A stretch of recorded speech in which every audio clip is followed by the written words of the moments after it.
Hello दोस्तों, आज की हमारी कहानी है गरीब माँ से शर्मिंदगी। कहानी अच्छी लगे तो लाइक ज़रूर कीजिएगा।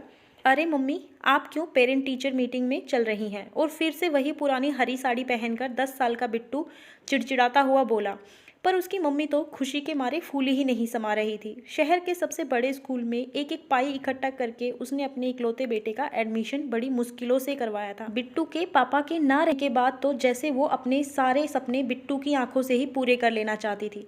इसीलिए वह उसकी बात पर ध्यान ना देते हुए बोली, अब जल्दी से चल वरना मीटिंग खत्म हो जाएगी। हो ही जाए तो अच्छा है, बिट्टू धीरे से बुदबुदाया। पर उसकी मम्मी तो अपने बच्चे के मार्क्स के लिए बहुत उत्सुक हो रही थी। बिट्टू ने एक नज़र अपनी माँ को देखा, जो ढेर सारा तेल लगाए एक सादी सी लंबी चोटी बनाए हुए थी और अपनी वही दो साड़ी में से हमेशा की तरह सूती हरी साड़ी पहनी थी। बिट्टू को अपने दोस्तों की मम्मियाँ याद आ गई, जो बहुत ही फैशनेबल थी और सिर्फ अंग्रेजी में ही बात करती थी। बिट्टू सर झुकाए हुए चला जा रहा था, पर उसकी मम्मी के पैर तो मानो हवा से बातें कर रहे थे। भगवान, आखिर स्कूल आ ही गया, बिट्टू गेट पर बोला। उसकी मम्मी ने आश्चर्य से पूछा, तो हम लोग तो स्कूल ही आ रहे थे ना? बिट्टू के सभी दोस्त उससे हंस कर मिल रहे थे। वहाँ पर उसकी मम्मी को भी सब नमस्ते कर रहे थे, पर पता नहीं क्यों उसे लग रहा था कि सब मन ही मन उसकी मम्मी पर हंस रहे थे। जब वे दोनों उसकी क्लास में पहुँचे तो टीचर ने बिट्टू की बहुत तारीफ की और उसके फर्स्ट आने की बात बताई, जिसे सुनकर उसकी मम्मी की खुशी के आंसू छलक पड़े और उन्होंने साड़ी के पल्लू से अपनी आंखें पोंछ ली। टीचर मुस्कुरा दी, पर बिट्टू अपनी मम्मी पर बड़ा गुस्सा आया। तभी टीचर बोली, प्रिंसिपल मैडम आपसे मिलना चाहती है, आपका बेटा सब सेक्शंस में फर्स्ट आया है ना? जैसे ही बिट्टू की मम्मी ने यह सुना, वह आकर हंस पड़ी और उसके साथ प्रिंसिपल मैडम से मिलने चल दी। जब वे लोग कमरे में अंदर पहुंचे तो स्कूल के माली काका मैडम बैठकर बातें कर रहे थे। प्रिंसिपल मैडम ने मुस्कुराकर उसे और उसकी मम्मी को बैठने के लिए कहा।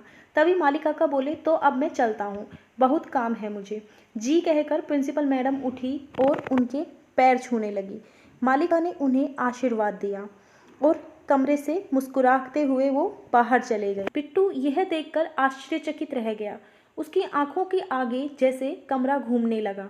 इतनी बड़ी प्रिंसिपल मैडम इतनी अच्छी साड़ी पहने हैं और इतने गंदे संदे रहने वाले माली काका के पैर छू रही है। उसकी इतनी हिम्मत भी नहीं थी कि वो मैडम से इस बारे में कुछ पूछ सके, तो इसीलिए वह चुपचाप उन्हें ताकता रहा। पर प्रिंसिपल मैडम बिट्टू के मनोभावों को बड़ी ही आसानी से समझ गई।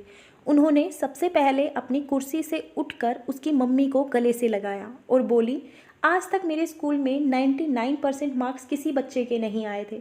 आपके बेटे ने आज हमारे स्कूल का नाम रोशन कर दिया, पर इसकी असली हकदार मैं आपको मानती हूँ। मम्मी खुशी से गदगद हो उठी और बड़े ही प्यार से बिट्टू की ओर देखने लगी। आप इसे क्या किसी से ट्यूशन भी पढ़वाती हैं? मैडम ने आगे से पूछा। यह सुनकर उसकी मम्मी की आंखों में आंसू भर गए और वह रूंधे गले से बोली, मैडम हम लोग बहुत गरीब हैं, इसीलिए ट्यूशन नहीं लगवा सकती, मैं इसे खुद ही पढ़ाती हूँ।